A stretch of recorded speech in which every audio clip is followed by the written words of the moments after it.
So what do you need to do in Indonesia to get access to scandium? Like, what would be the first step? First step is capital. I've been saying this since the very beginning. People said, okay, how big can you grow? My honest answer is, how much capital can you find me? And that sounds silly because a lot of people would normally say that, but I mean it very honestly. This is a modular system where if I get 1 million versus 2 million, I can now have, say, 2 different mine sites doing 2 shipments a month, or 4 different mine sites and shipments a month. There's lots of experience, personnel that can be going into. There's a lot of machinery that's on site, and there is a heck of a lot of lateritic nickel that's there. So it's an abundance of resource, but you need the capital to do that. So the first thing is building out our company, making sure revenues are coming in, start showing some profit. The next part is research and development. Is you got to pair with the right individuals, the right know-how.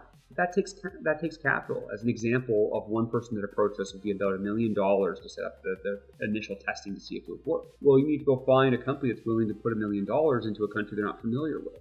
They're much more willing to do that for a company that is established, in production, showing profit. It could even be debt financing at that point. We've made a lot of good headway with the EDC and with various different banks where they're excited to do this, but you've got to show some revenue first. You've got to show that first, but then you can look into debt financing for research and development and for other means.